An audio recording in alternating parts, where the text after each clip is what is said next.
The Thief of Smells. There was once a baker who had a shop in a small town in America. This baker was not a very kind man.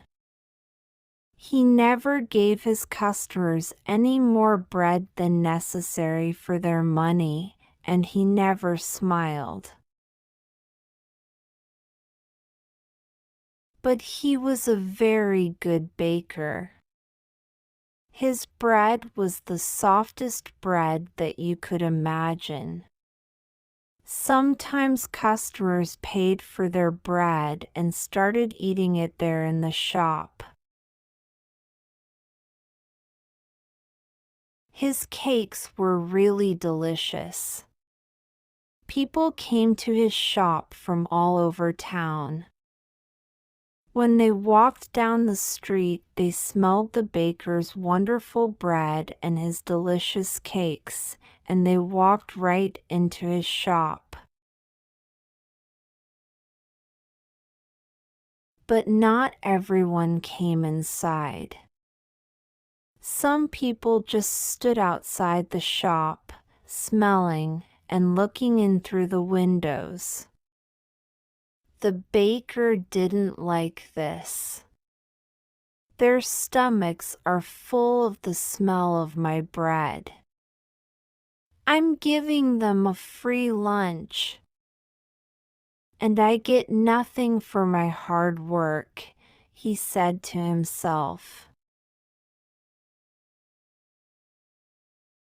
Perhaps there's some way to put those delicious smell in bottles. Then I can sell them, just like I sell my bread. One winter morning, very early, the baker was in his shop, making bread. He wasn't singing happily while he worked. He was complaining to himself about getting up early, about the cold weather, and about anything that came into his head. In the middle of all this, he looked up and saw someone looking in through the window. It was a young man wearing an old coat. He was looking at the baker's bread and he was hungry. He was smelling the fresh bread and smiling. When the baker saw him, he felt very angry. That thief outside my shop has a stomach full of the smell of my bread. It's a free breakfast. I get nothing for my hard work, while he steals my smells. The man didn't move, he just stood there, closed his eyes, and smelt the fresh bread happily. The baker was really angry now.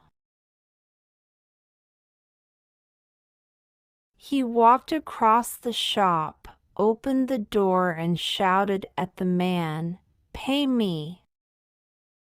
"Pay you for what?" asked the young man in great surprise. "For the smells that you've stolen," replied the baker. "But I've stolen nothing. I'm only smelling the air." "Air is free," said the hungry young man. "It's not free when it's full of the smells from my shop," replied the baker. "Pay me now, or I'll call the police." When the young man didn't pay, the baker took him by the coat and pulled him through the snow to the judge's house. He knocked on the door. After a long time, the judge opened the door in his night clothes. He looked at the baker and the hungry young man standing outside in the street. It was 6 o'clock in the morning. What could be so important so early in the day? This man is a thief. He stole the smells from my shop, said the baker. The judge was surprised. But all he said was, "Come in and tell me your story. But first give me time to dress myself."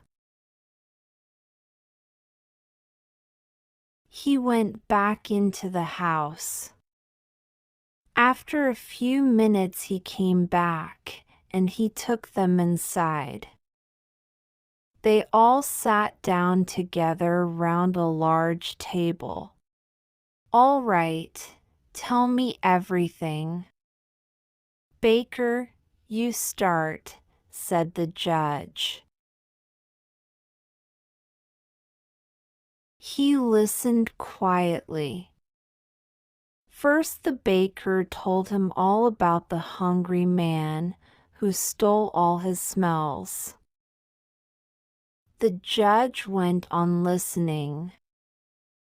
Then the young man told him that air was free and that any man could have as much as he wanted. When they finished telling their stories, the judge was silent for a few minutes.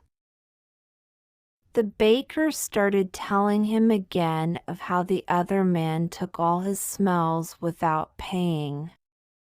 "Stop! Be quiet! I've decided what we'll do," said the judge. "Young man, do you have any money?" The young man put his hand in his pocket and took out a few coins. He showed them to the judge and said, "Sir, this is all the money that I have in the world. Give those coins to me," said the judge. The young man put them into the judge's hand. "I've listened carefully to both your stories," began the judge.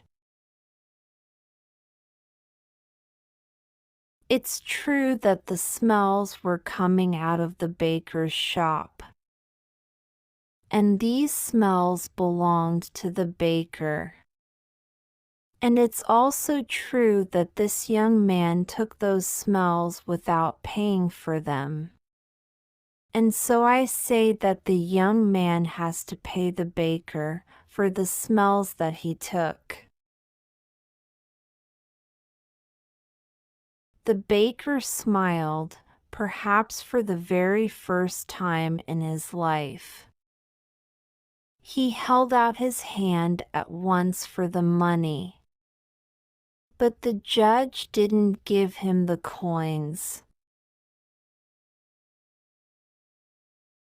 "Baker, listen and listen carefully," he said.